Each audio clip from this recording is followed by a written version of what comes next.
You're listening to the Podcast Detroit Network. Visit www.podcastdetroit.com for more information. Welcome to the IT and the D Show, episode 262. Guests this week include Tim Bergsma. He's from Neuropeak Pro. He's going to be talking about some weird brain electron he's got some great stuff. stuff. Like, I kind of want to get wired up with an EEG for the show. I kind of do. Brain-computer interface. I know. You know the stuff. I don't know things. So yay. Yeah, exactly. All right, so hey, before we get rolling though, so WGU is an online university that's changing lives by changing higher education. WGU is affordable and offers degrees in business, IT, and healthcare. Their innovative learning model is designed to fit the lives of busy adults. Kind of a key thing. Many industry certifications are included in their IT programs at no extra cost, and if you already have the certifications, they transfer so you can finish even faster. WGU graduates work in positions of responsibility for leading companies like Microsoft and Apple. Get your $65 application fee waived at wgu.edu/IT in the D. That's wgu.edu/IT in the D. And Dave, you may fire when ready. Whee! You're listening to the Podcast Detroit Network. Visit www.podcastdetroit.com for more information. Following program is intended for mature audiences. I'm Wyatt, that's Gary, you're Bob, and you're Dave. This is the IT and the D Show. This is Max Headroom. And what you're about to witness is one of the most sinister-sounding intros to a trailer to one of the greatest epics ever. This is Billy D. Williams. Bob and Dave and I are enjoying a Colt 45 right now. And remember, IT in the D, it works every time. Just where do you guys think you are? The Library of Congress? Detroit? Beyond the sun? Any of those right? Take him to Detroit.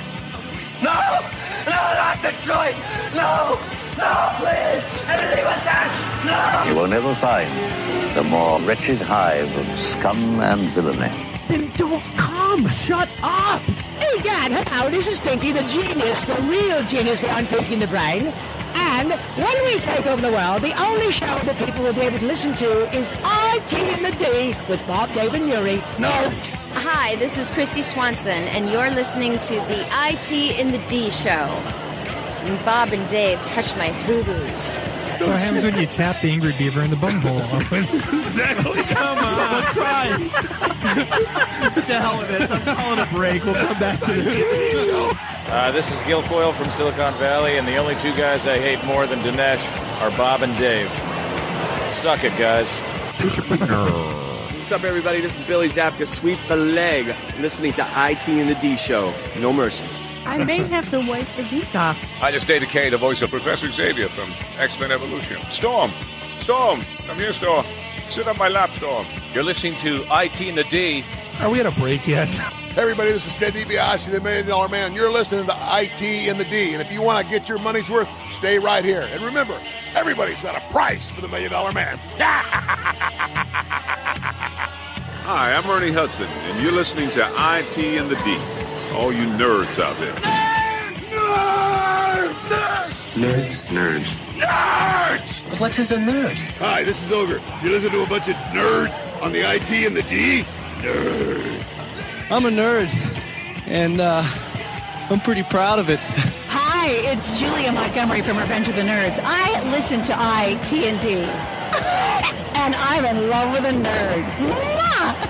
Hey, Detroit, this is Anthony Michael Hall. You're listening to my buddies Bob and Dave on IT in the D. Hey, what up? This is Jay Muse, and you're listening to the IT and D Show. Snooch to the noobs. Listen, Muse, Snoogans. This is Scott Steiner, Big Pump. IT and the D Show is your hookup. Holler if you hear me. I'm totally into Dave, but not so much Bob. This is Robert Hayes, the Ted Stryker to my mother. When I'm not hanging out at the Magumbo bar, I'm listening to the IT and the D Show. It's worse than Detroit. Is there such thing as a meat hangover? I love my Monday meat stick. Hey, folks, this is WWE Hall of Famer Hacksaw Jim Duggan, and you're listening to the IT and the D Show. Tough guy. Ho! Hello, smart people. Yakko Warner here, and the only show we listen to in the Water Tower is Bob, Dave, and Nuri at IT and the D. Good luck, everybody! Hi, this is Kelly LeBrock from Weird Science. So, Bob and Dave, what would you little maniacs like to do first? The question isn't what are we going to do, the question is what aren't we going to do. Ludicrous speed! you better buckle up. Now buckle this. Ludicrous speed. Go!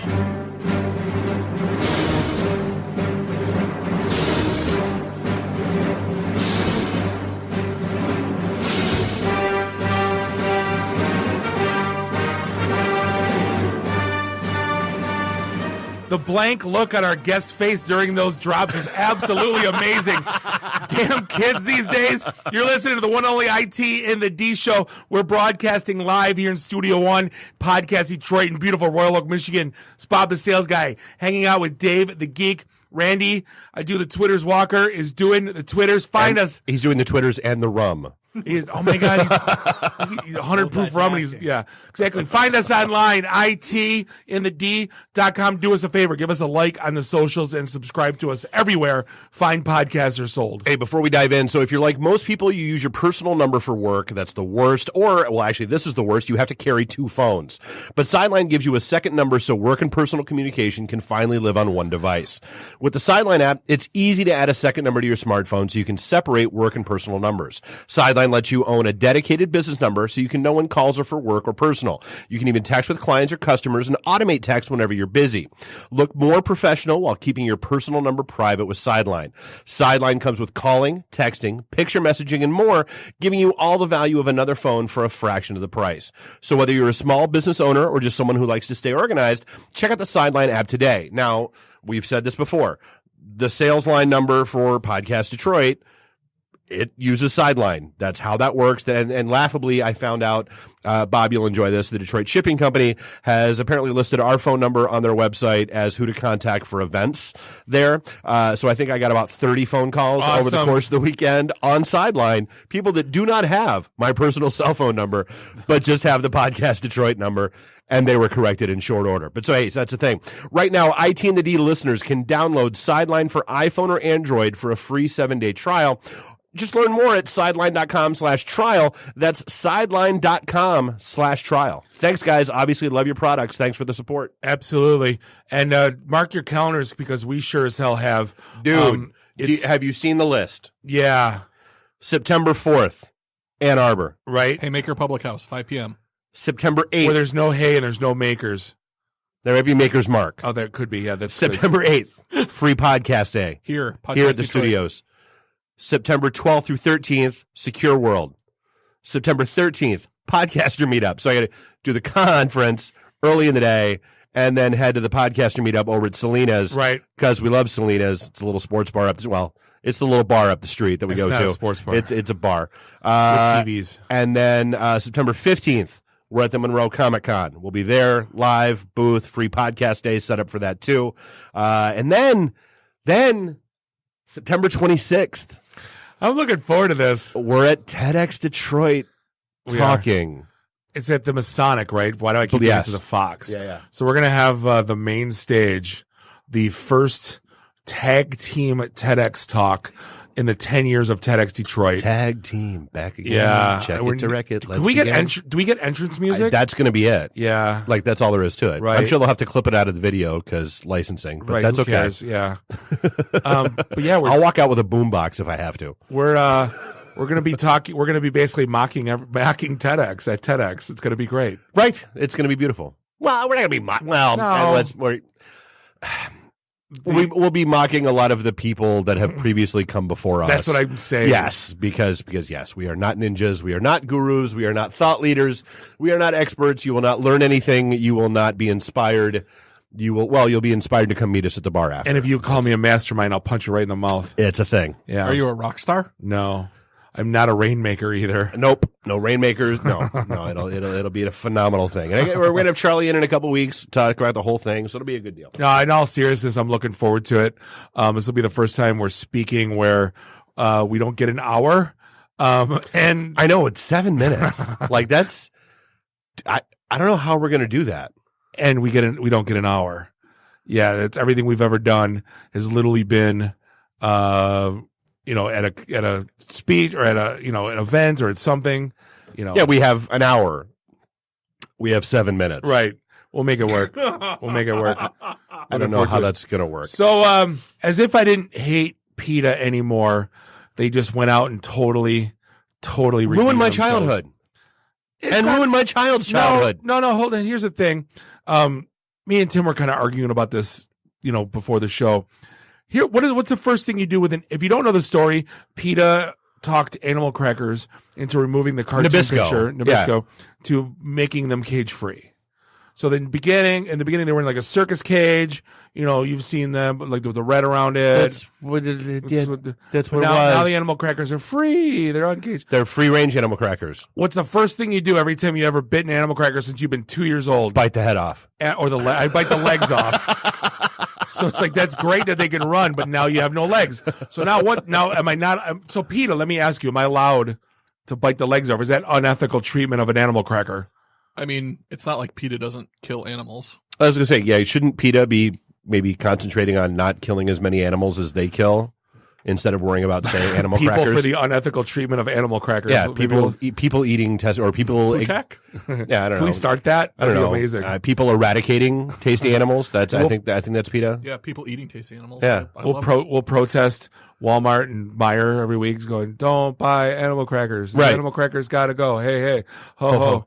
Like, what do we want? Cages back. When do we want it? Now. You know how berries are poisonous when you're not supposed to eat them? Right. If we weren't supposed to eat animals, wouldn't they be poisonous? Oh.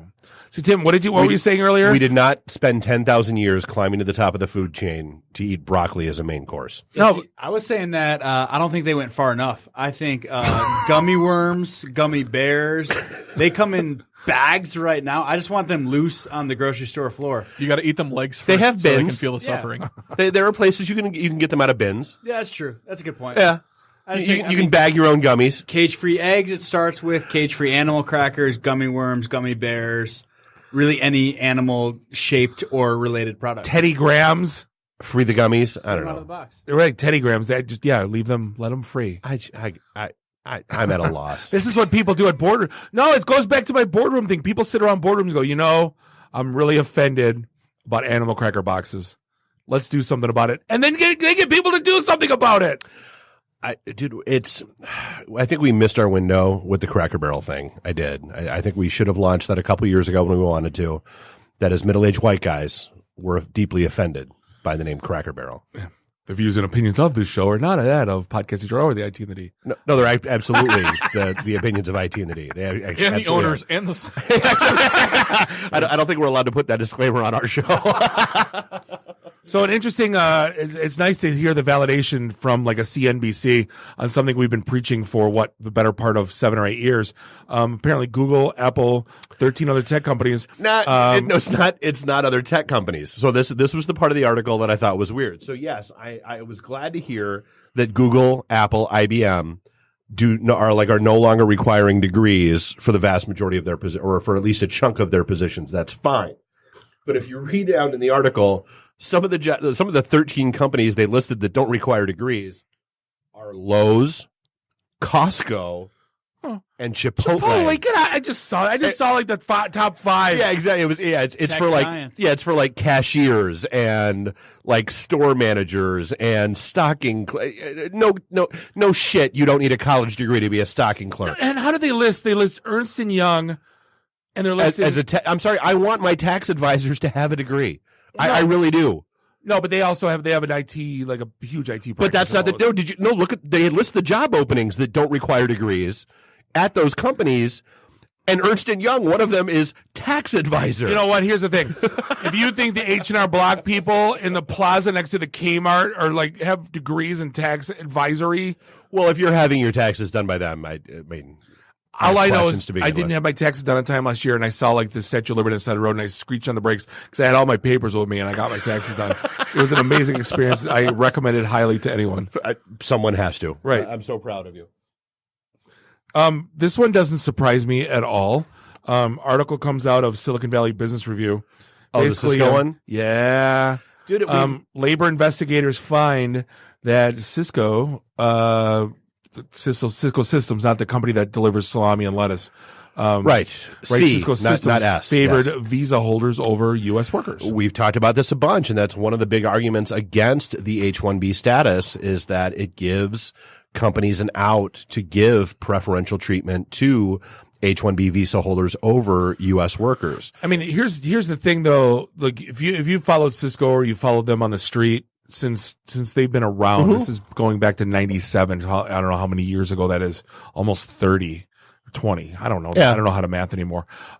Every time at earnings break for them, they lay off 5 to 10%. They do a of the giant workforce. slash and burn. Right, and then I'm sorry. Did that affect anyone in the room at any point? Oh, no, it Bob? didn't happen to me. I'm not bitter about that at all. It made my number for how many years in a row?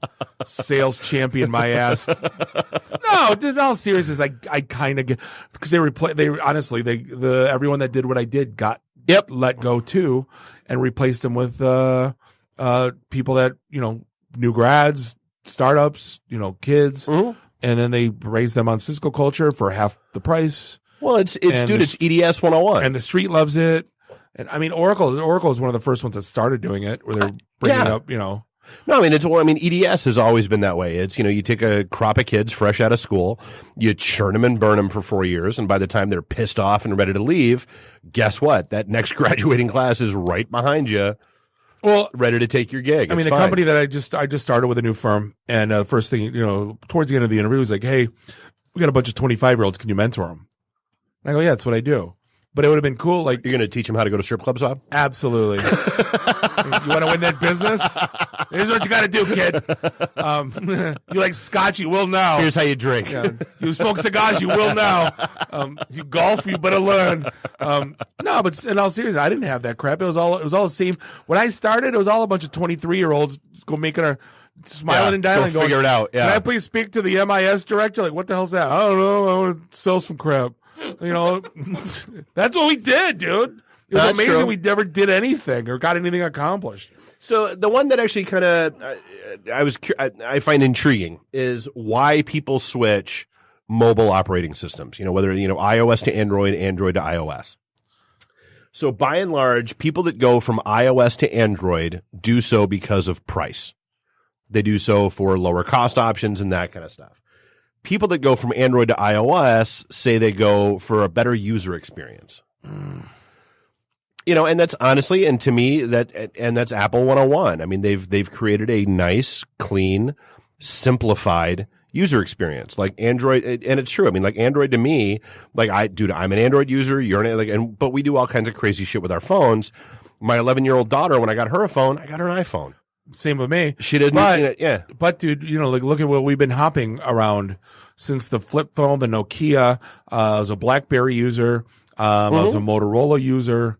When Android was in its infancy. Yep. If something else comes out that I think is better, I'll switch. I will switch. Yeah. But the thing that, I'm amazed that people are switching from Apple, because typically when you're Apple, it's like, I'm Apple for life. Yeah, you've drank the Kool-Aid and it's all over. And right. You're a brand fanboy. So that's the thing I always had an argument with some of the Apple fanboys that I'm friends with, is I don't care.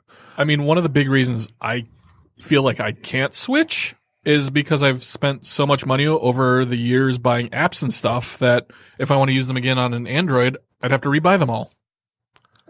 You buy apps? Yeah. Which ones? My Twitter client. Grindr. Come on. No subscription currently. No, I mean, yeah, no, I agree with you. Like that, it's a pain. Or like right now, when I get a new phone, I basically tap backs, and you do that on Grindr too. But you tap backs and you get all your stuff ported over your new phone, your pictures, your numbers, your apps. So I mean, they made it painless, because that was the biggest. Our friend Joe. Oh my God! Puts a Facebook post up, said I lost my phone. Text me, and I'm like, what? I got a year new is phone. this? Like, I have none of my contacts. Please text me. I see that on my timeline like once a month. It's like Robin Williams. What year is this? Yeah, what is it? 2001? What the hell's wrong with you? Another thing I like about iOS that I would have a problem switching from is that when I get a text message, for example, I get it on my phone, my iPad, my Mac, and I can send it from those too.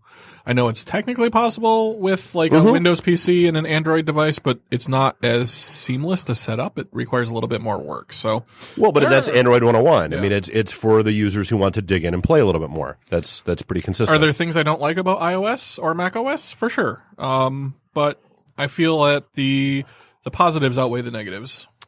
I mean, you could also be Bob sitting there with, his wife asking him why someone from New Jersey is texting him about, hey, I'm coming to town, get your livers ready, because the iPhone message pops up on the my kid's tablet.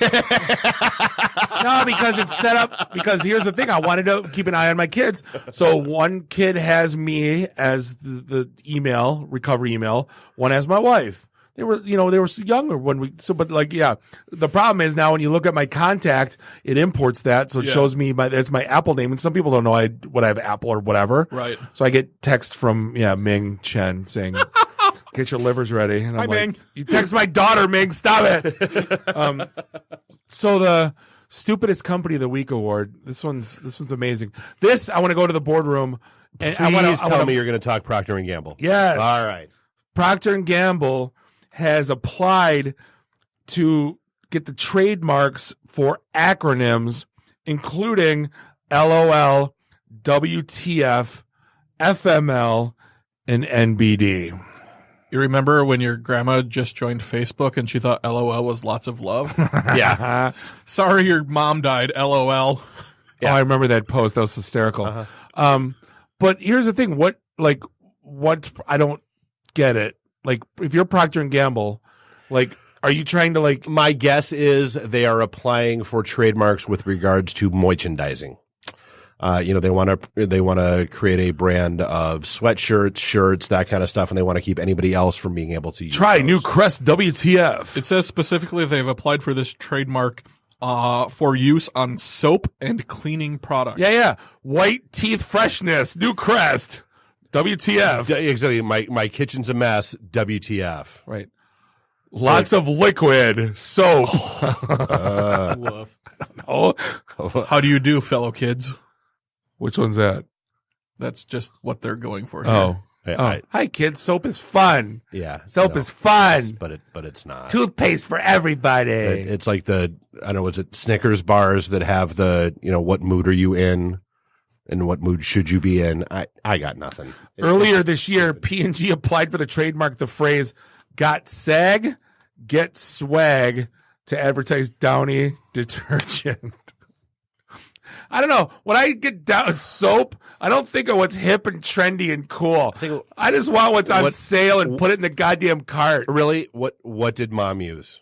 I don't give a shit. Dude, honestly, that's my go-to. I threw my shit down the stairs and it appeared in my closet clean 2 days later. When you moved out on your own, your first phone call was, Ma, what'd you use? No. Laundromat by the pound and girlfriends. Did your mom come to your house? I admit this on the IT and the show, 45 years old, I've never done a load of laundry in my entire life. Not once. One day my mom took a day off work just to catch up on all our laundry. The next day, my sister and I filled the laundry room with dirty clothes again. And so from that day on, I think I was 12 years old, we did our own laundry because she quit. See, if my mother would have quit, she wouldn't have quit because she was an immigrant mom and I'm an only child. And Mom, I need clean clothes, and she would have done it right away. That's how I grew up. But I would have found the nearest laundromat that did wash by the pound, because that's what I did when I moved out. And wash by the pound, and then it comes back just like my dry cleaning. I put it on the porch, it comes back on my porch the next day, magically clean, and I put it in the closet. It's magically delicious. It is. So what else is going on? I want to give a big FU to Hulu. So we are in the binge watching era, and so they've got this new show, Castle Rock. Well, it's not that new. It's 7 weeks in. It's in the house tonight? Castle Rock is in the house tonight. Yeah. Castle Rock is feeling all right. Yeah. No, so Castle Rock, if you're not familiar with it, it is a phenomenal show set in the Stephen King universe. It's so great. It's got so many little Easter eggs and head nods to Stephen King fans. It's such a great show. But they are dropping one episode per week, instead of just dropping the season and letting me binge through it. So the reason I have driving Hulu, me batshit crazy. The reason you have Hulu is because you don't want normal TV. Right. With the weekly show. Right. It's not Seinfeld. I want to watch my shit when I want to watch my shit. That's why I pay for Hulu. Right. And they're giving me the same old shit. Wait, is that worse? Or is it worse that Netflix now is going to drop ads for their own shows during shows you're watching? Do they all do that? Not while you're watching them. Yeah, absolutely they do. No. Dude, Hulu. Every day Hulu has the Hey There's This. Netflix has the Hey There's This. Amazon Prime. Dude, if I see one more effing ad for the guy from The Office. Who was the guy? Jack Jim, Ryan, dude. No, Jim from The Jack Office Ryan. is now Jack Ryan. Kiss my ass. Jim from The Office is Jack Ryan. If I see one more, because I'm binging Chuck. Like, well, I'm waiting for the next effing week for effing Hulu to show up with Castle Rock. I'm burning through Chuck again because it's on Amazon Prime and I like it. And before every single episode, I'm watching another effing ad for Jim from The Office as Jack Ryan. My favorite thing on Hulu is when you're watching a show and then you get an ad for the show you're watching. I have not had that happen. I bought Brooklinen sheets. I've seen more ads for Brooklinen. It's on everything. It's on my fantasy football app, Brooklinen. Like you know what? I need more sheets now that I bought those sheets because I wouldn't just buy. We never had good sheets, so I buy good sheets, and now that's all I have to see. 2 pairs or 2 sets of sheets. You don't need 2 pairs. One to put on the bed while the other sets. No, she watches them on like Wednesdays, Saturdays, or Sundays.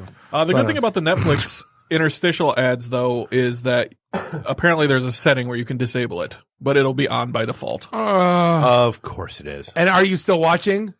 No, goddamn it! None of your business. Okay, so here's the thing I've noticed, and it's a little odd. So my Hulu app via my Amazon Fire Stick is less judgy than my Hulu app via my Roku. So the Hulu on the Fire Stick, it asks me like after about 4 or 5 episodes, are you still watching? Hulu on the Roku will just go. Like it'll just burn forever if you let it. Like it take like you'll have to I turn on Futurama when I'm getting ready to fall asleep because I've seen every episode. It helps my brain shut down. Life's good. If I do it on the Fire Stick, I better be asleep by like the 4th or 5th episode because that's when it's going to hit me with that. Are you still watching? Wait screen on the Roku. It'll still be playing when I wake up in the morning. Yeesh. Which I'm okay with. Right. So in no shit Sherlock news, Epic's new Fortnite installer apparently lets hackers download and install anything on your Android phone without you knowing. Duh. This is so wait, you can play Fortnite on your phone? You can play Fortnite on your phone. You can get it from the iOS. Don't tell my kids. Or Epic, the developer of Fortnite, has decided to bypass the Google Play Store and just offer it as a sideload option only. Yep, which is why no. Exactly. Yeah, no. Because of this reason. Mm-hmm. Yeesh. Yeah, do not trust from unauthorized. No. What are they going to download? So you have to go into your settings app and tell it to trust untrusted sources. Yeah. No one does that. You have to for the Amazon App Store. Oh. I did it. Yeah, if you want the Amazon App Store or if you want to install Fortnite on your Android device. I'm not worried about Fortnite. I'm not. But a lot of people are, and so this just teaches them bad habits. That it's okay to turn it's okay off, to just turn off security and life's good. Yeah. Once again, I would like to give a rousing. Not only did I want to give an FU to Hulu, I'd like to give another FU to the San Diego Comic-Con. Yes. Here's 2 middle fingers right for you. Because again, they're still going after Salt Lake, the Salt Lake Comic-Con, for use of the word Comic-Con, and this is going to get uglier. As 1 word or 2 words. It's going to get uglier and uglier as this drags on, because they're setting their sights next, apparently, on the New York Comic-Con, which is the next biggest one that happens. It's going to be a shit show. Like I'm embarrassed as a geek that this is a thing that San Diego is claiming ownership of the word and words Comic-Con. It's about as dumb as claiming the word lol. Exactly. Yeah. Procter & Gamble. Well, and that's honestly, and it's shit like this that's enabling Procter & Gamble to go off and do their crap. Well, none of the other Comic-Cons hurt San Diego. You can't get in that son of a bitch anyway. Nor do you, dude. I told you I went once. I will never go again because it's 200,000 odd people. It's ridiculous. It's overwhelming. And that's why I stopped going to CES. I mean, it's too much.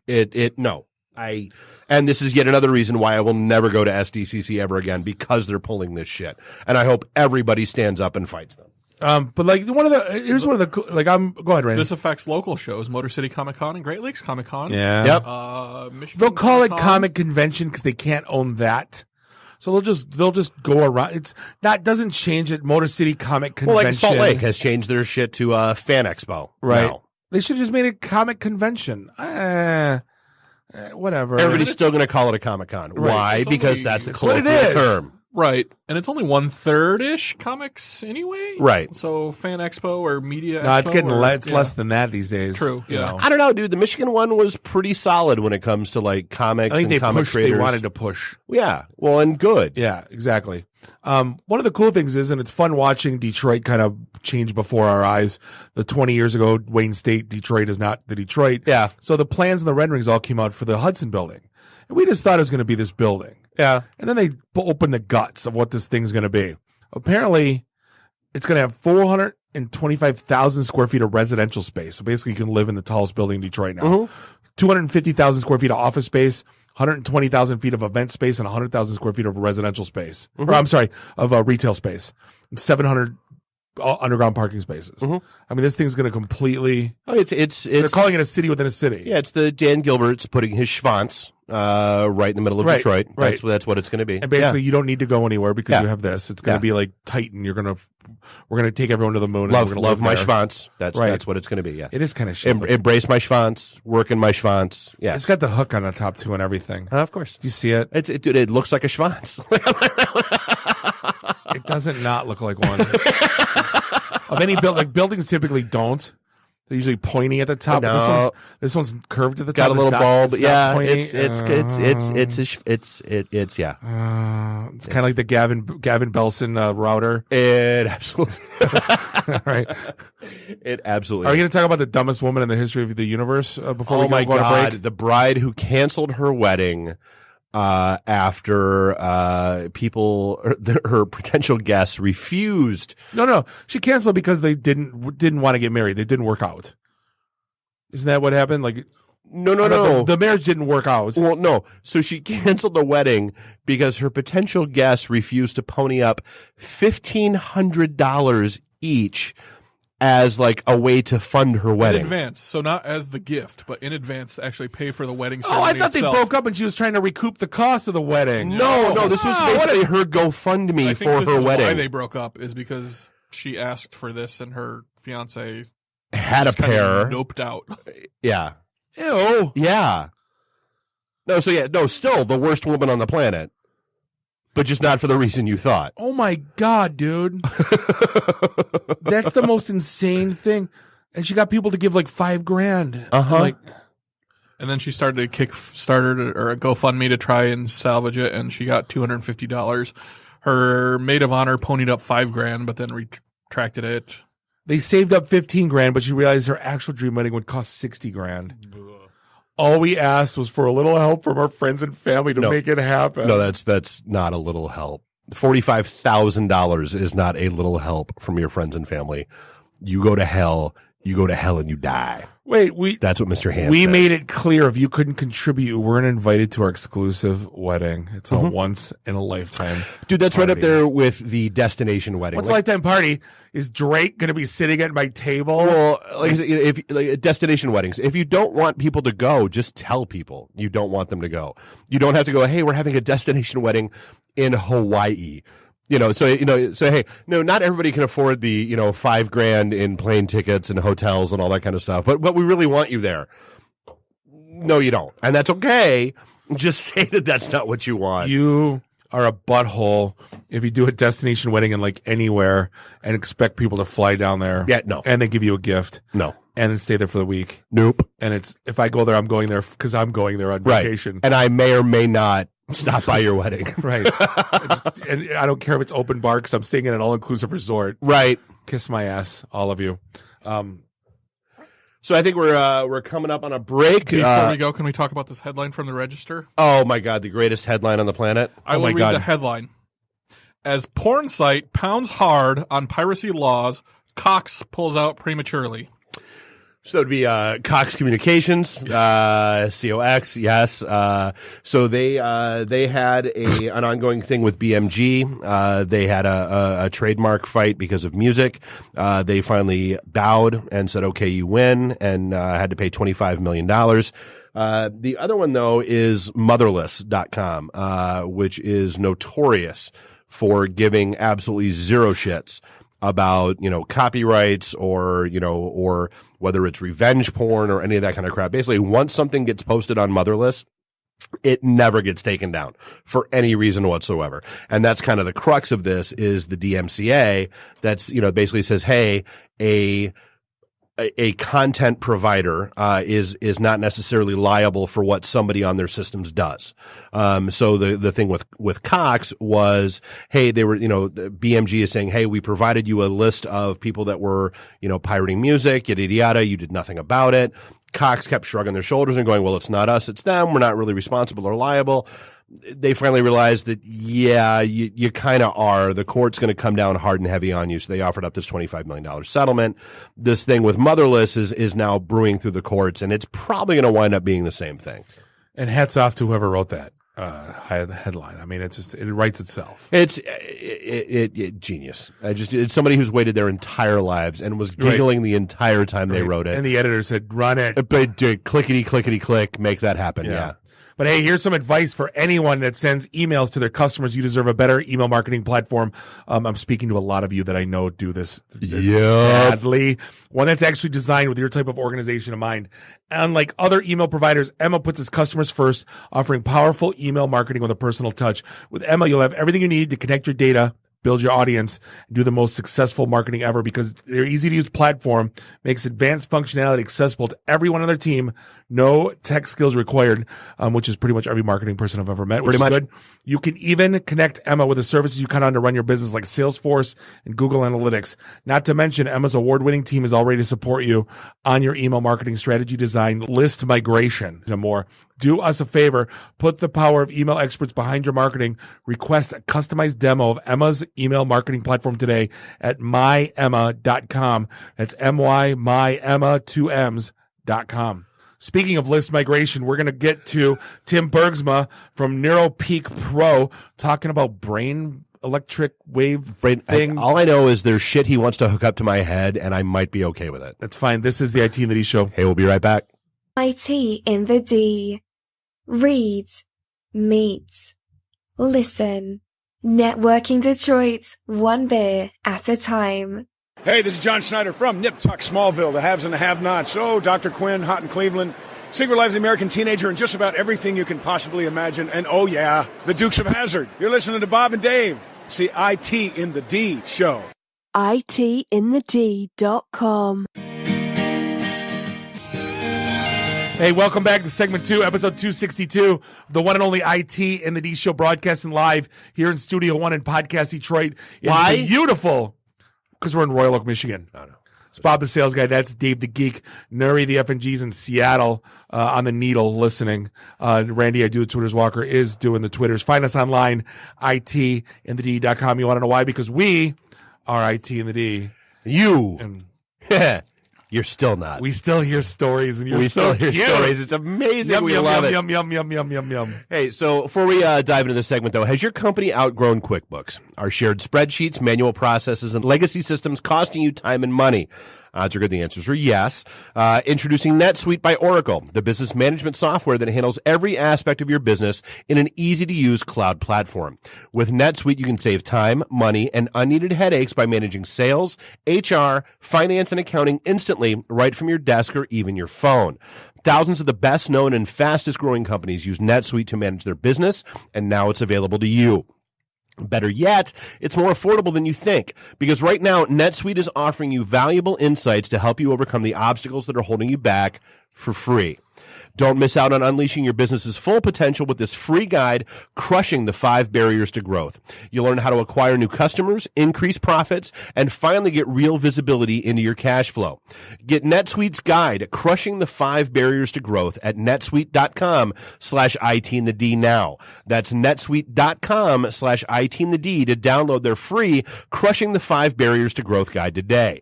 It's netsuite.com/ITinthD. Feel like it's something we should probably read. Just a little bit, yeah. Considering the state of our stuff, yeah.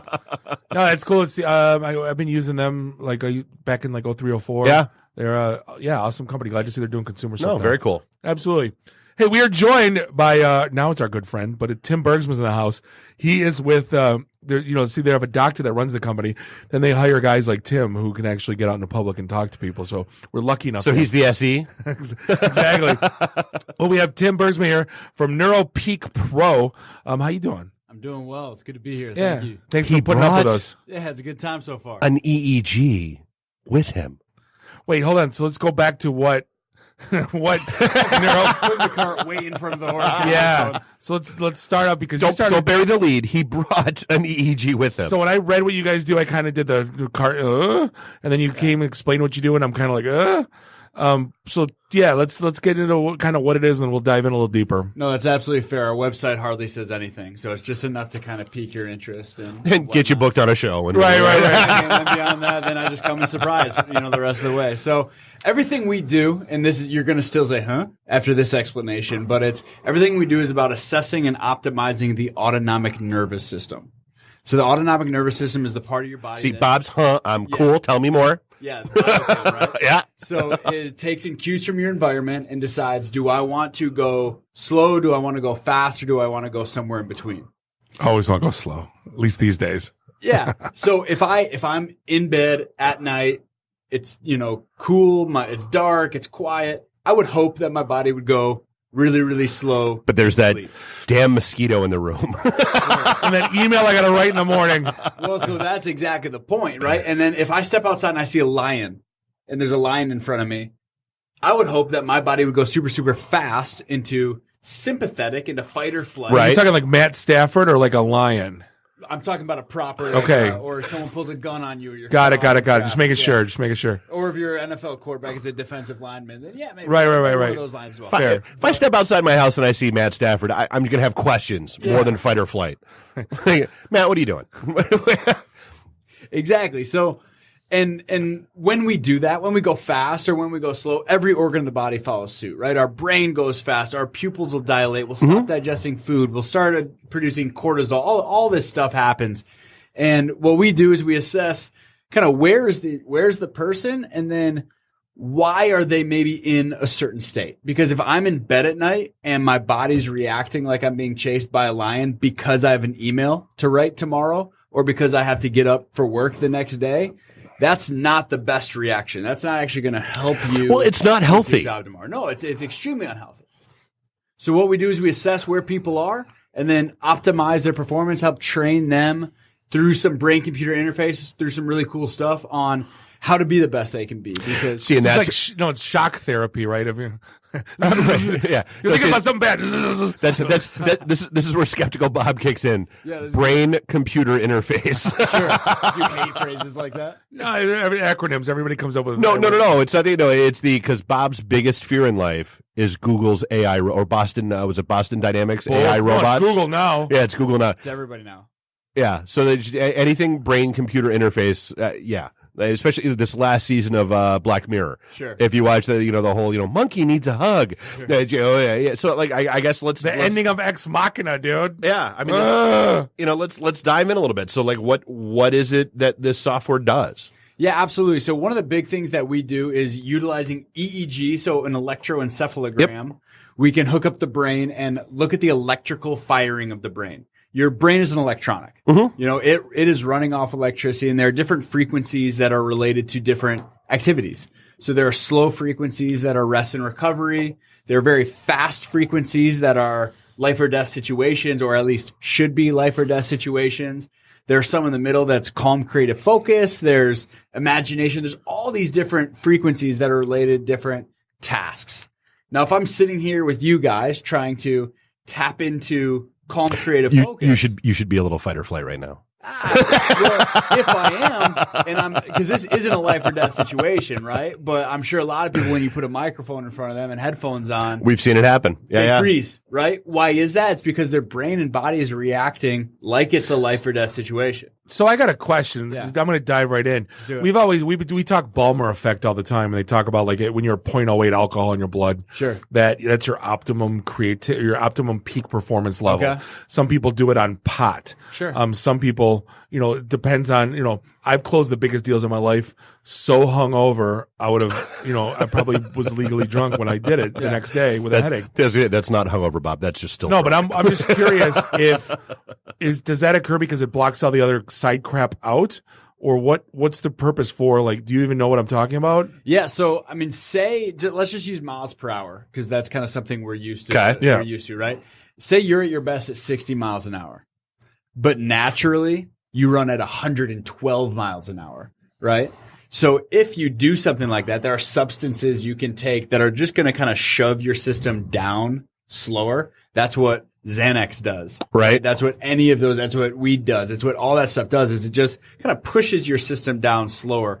Or if you're a person who's constantly running at 20 miles an hour and you have something like depression or ADHD or one of these things, what do? You take a stimulant, you take Ritalin or Adderall to shove the system faster in hopes of hitting that 60 miles an hour. So Gotcha. There's definitely substances that push us faster or slower. So it's trial and error to figure out where your miles per hour is? I mean, that's what a lot of modern medicine I was saying that's medicine in general. Yeah, that's well, unlike David, takes uppers and downers at the same time. Yeah, I mean, Red Bull and vodka. It's like, well, you think that's about peak me. What's happening? Yeah. I mean, there's no other organ of the body that we would do that to other than the brain, right? Well, and the liver. And the liver. But you wouldn't go into your doctor and say, hey, my knee hurts. And they go, okay, well, I have 10 knee questions for you. Does it hurt 1 to 10? Is it above a 7? Okay, cool. Right. Is it loose? Okay, cool. It's ACL, surgery Monday. Yeah. But that's what we do, right? You get asked a couple of questions. You get prescribed an Adderall or Xanax or this, that, the other. So what we do is what we're saying is let's not make it trial or error. Let's actually look at the brain. Use some science. Let's use some science. Let's when talking about the brain, let's not just ask questions, but let's look at the brain and then let's interface with the brain. If your stress waves are too high, you can, As I look at Dave, you can smoke weed and slow that thing down, but there's also a lot of other effects that happen with that. Or you can actually train the brain. If your brain can learn science, it can learn Spanish, math, whatever, it can learn to focus. So then explain to me, like, people with autism can learn things at just absolute amazing levels. Is like, are they like, what's going on there? Yeah, so there's probably a couple other things at play there as well that are just. I'm just curious because I never really got into this type of conversation with anybody in my life. No, so I'm just kind of curious if it comes into play or. Sure, I mean, there's intelligence levels there that then.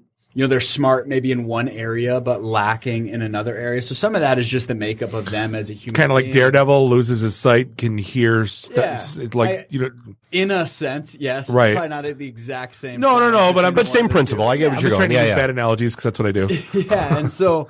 What we do, we deal with a lot of people who, some of that, the reason that they portray as autistic is because there's a lot of social anxiety there, and they don't have anxiety when they're learning something, but potentially will in a social situation. Right. And so, by working through that and training that, you can actually alleviate some of the effects of that as well. So I guess who's your target customer for this? Like who should be reaching out to you guys to check out this stuff and use it? Sure. So, if you think about performance and you just think about anything that you do, there's like an absolute peak, right? There's an absolute, like the one spot that you want to be in to be the best. Which brings us right back to the Balmer effect. Sure.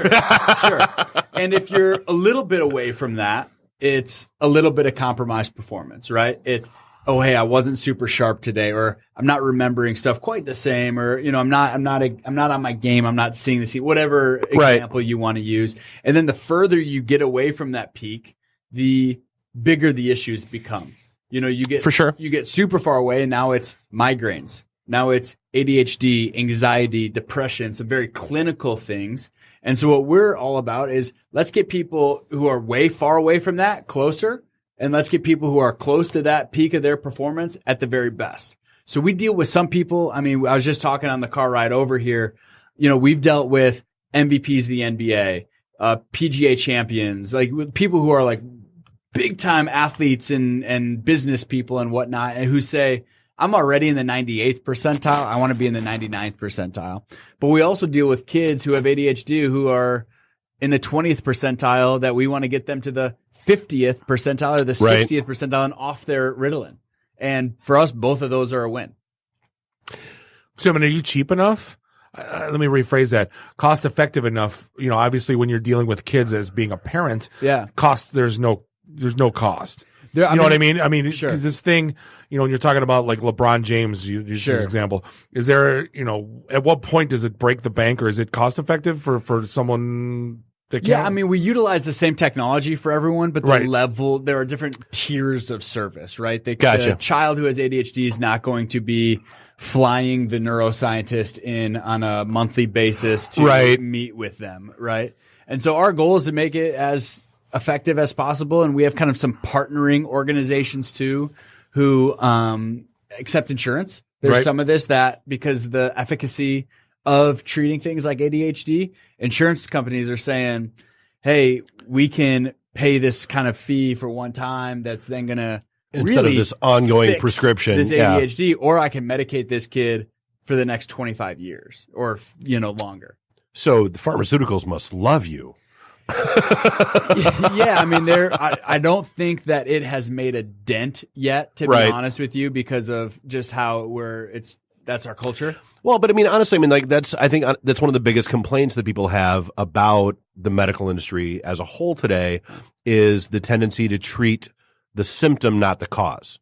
And it sounds like this is going after the cause, which is good to hear.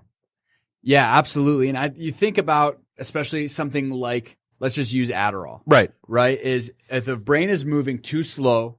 That's becoming as ubiquitous as beer, by the way, on college campuses. Sure. Oh yeah. Let's not sugarcoat. I just take it to focus. Yeah. Right. Absolutely. And if the brain is running too slow, that's ADHD. You know, it cannot focus. It can't click into focus. So what do? We give it a stimulant to hopefully focus. So, you know, I thought ADHD was overstimulated. See, that's another common Is that a misnomer? misconception is that's more of an anxiety. Got it. But both those kids in a classroom setting could look the same. Right. They could both not be focused on the teacher. Kid A is because his brain's running too slow and can just not focus at all. Right. Kid 2 or B, I forget if I did one or it's a very Archer thing. Yeah. A and then 2. A, 2. But the second kid, their brain's running super, super fast. So it's, oh, teacher. Oh, friend. Oh, look down here. Squirrel. Look out there, right? And there's these two things. They're the exact opposite issue. One's kind of more of an anxiety. The brain's running too fast.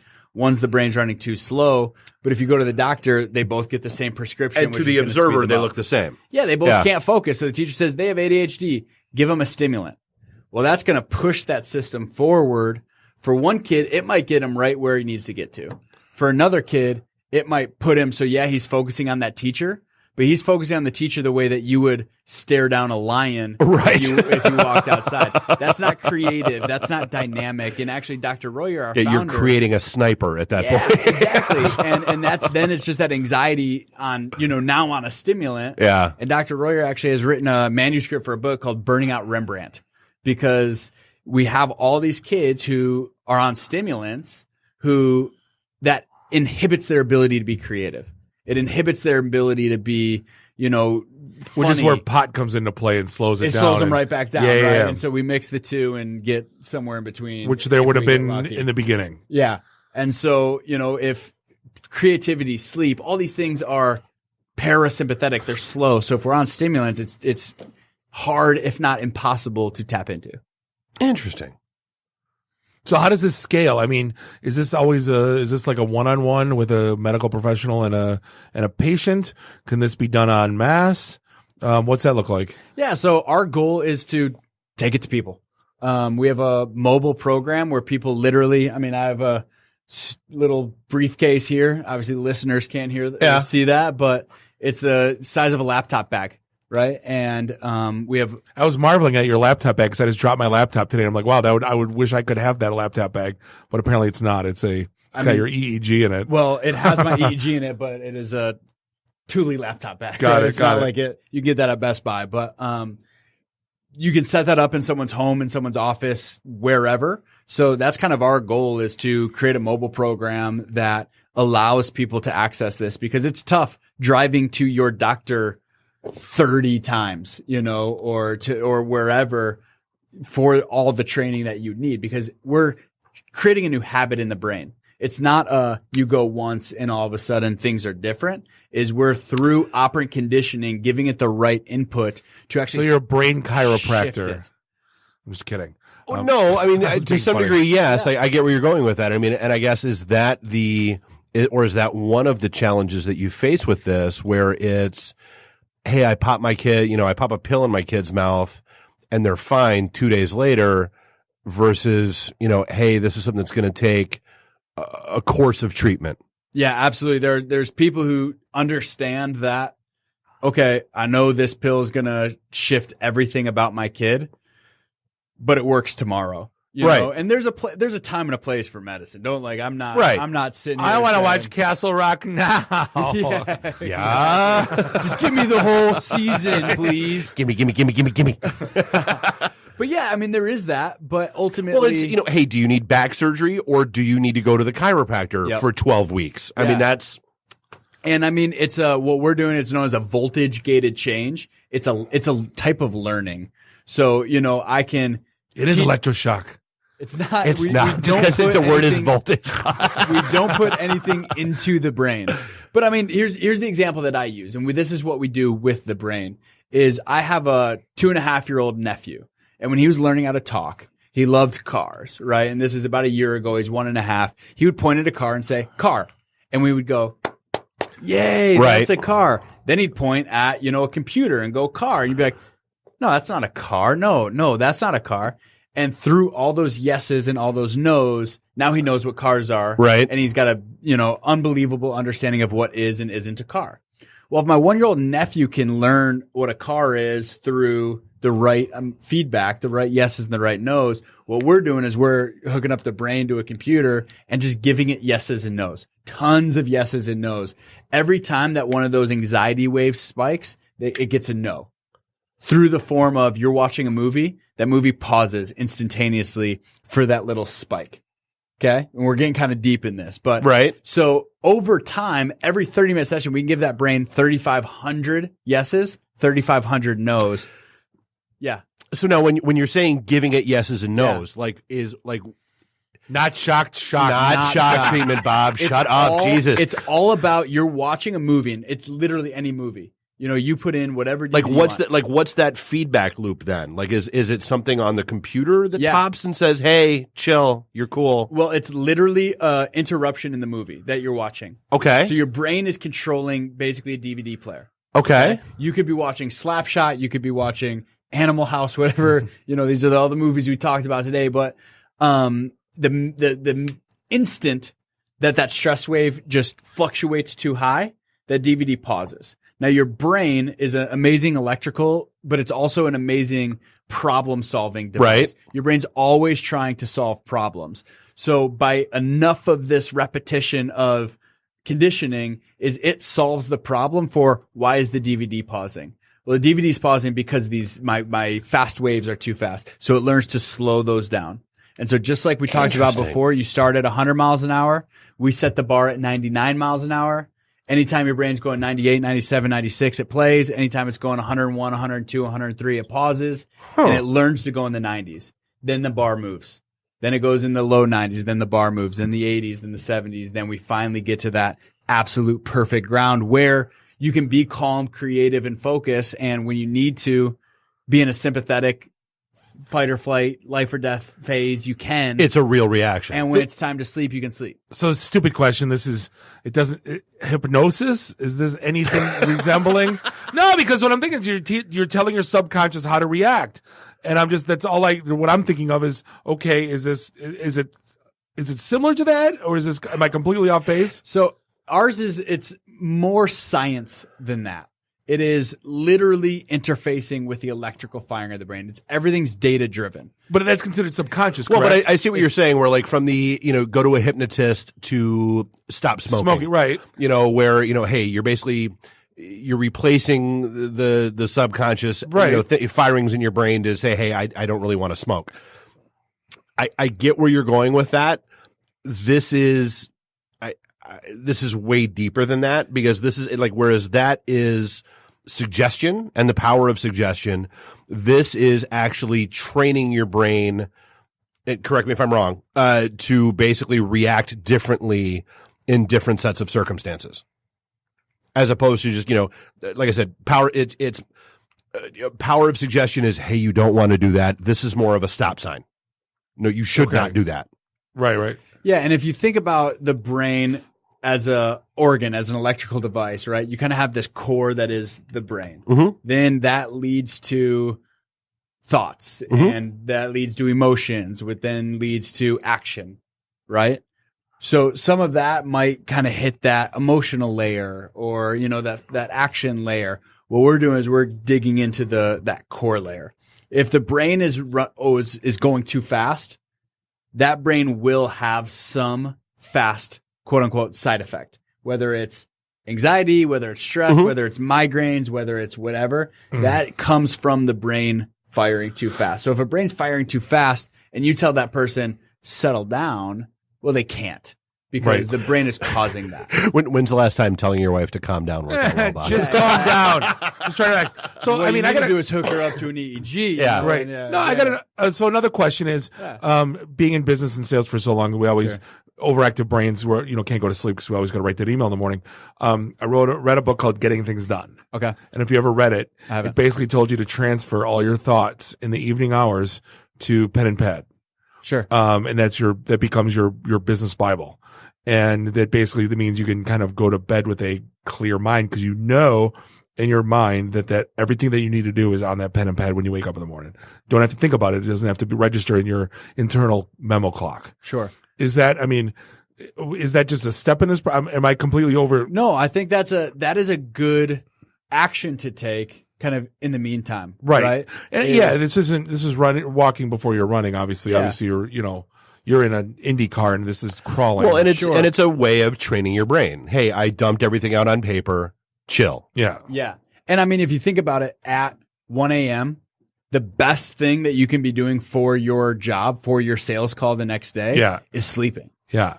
Staying up all night, freaking out about, or thinking about or trying to wordsmith that email tomorrow doesn't help that email tomorrow, doesn't help that sales call tomorrow.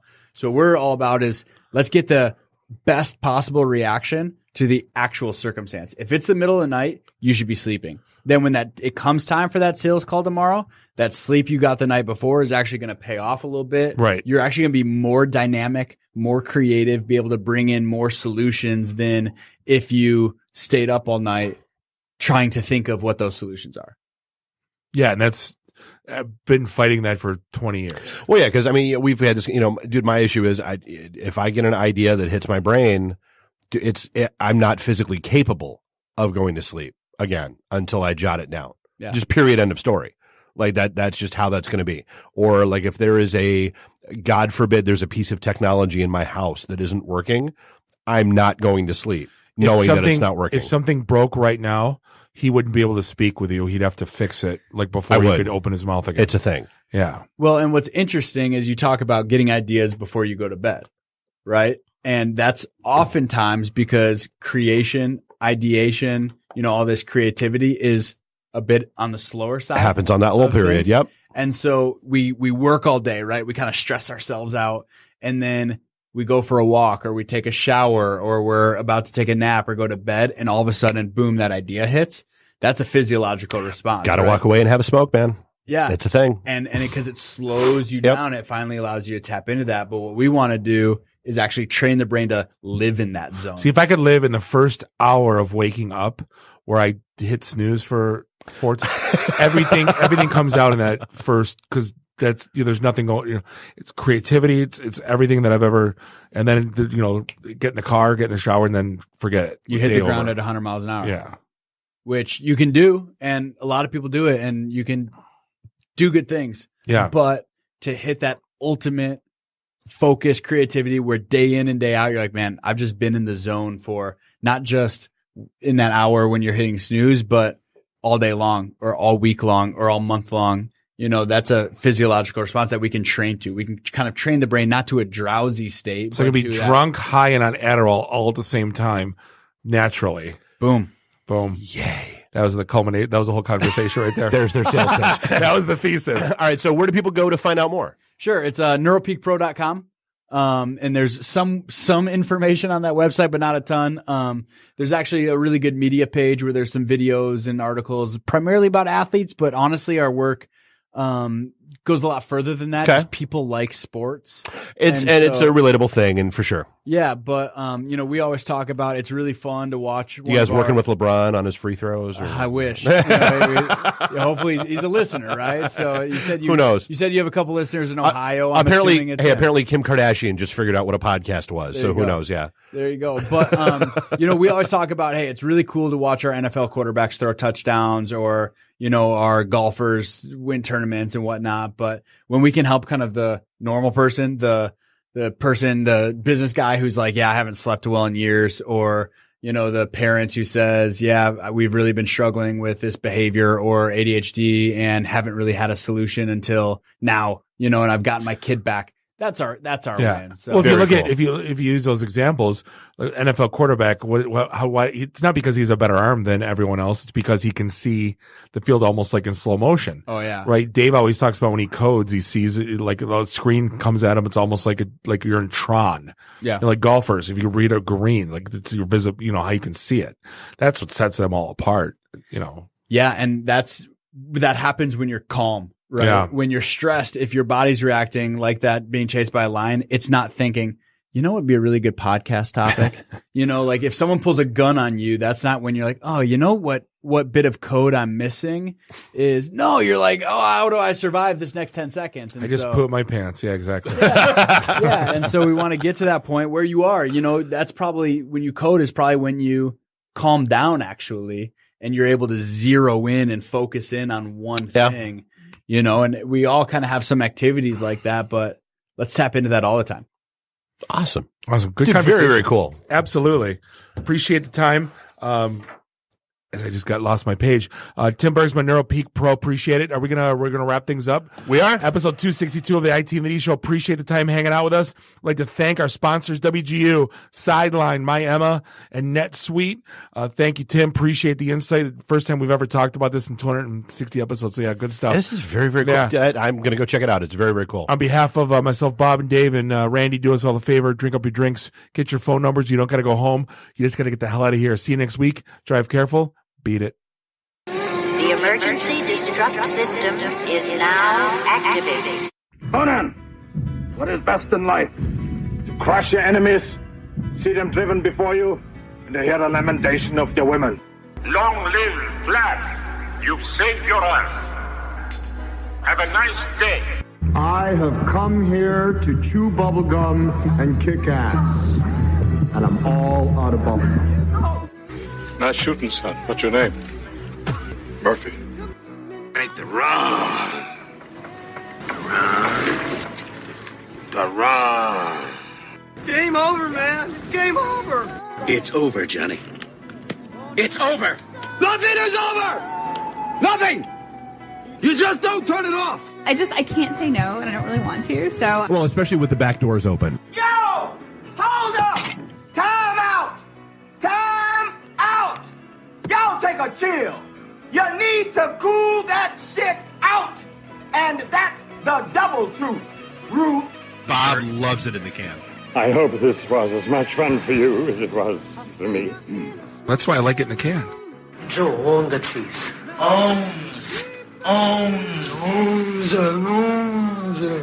Bear me. My job is to make sure this program is morally upright and cultural and wholesome. Shut up, Mimsy! Shut up, Mimsy! Shut up, Mimsy! Why would Buick put their cars next to the Bentleys? Why? That's not marketing. The alphabet. It's brilliant. Yeah, I can't take that position. That analogy sucks because it's right.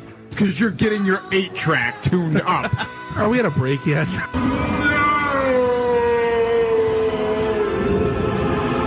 Yeah, so now I'm just doing stupid stuff to make me laugh. Venture capital is not the end game. When are we going to talk about me? Jane, you ignorant slut. It's my show. I can say what I want. Yeah. Kiss my ass, go home, unplug, get off the goddamn internet. You are everything that is wrong with the internet right now. You're so white right now. I'm the whitest guy in the room. Just explain it to me. I love this city. I was banging on the wang. Really? Should we talk about this? Tag team it. Should I keep going or should I stop? Can I just say, it's been great being on a show that talks about Mickey Rooney dying for 20 seconds and then poop for 10 minutes.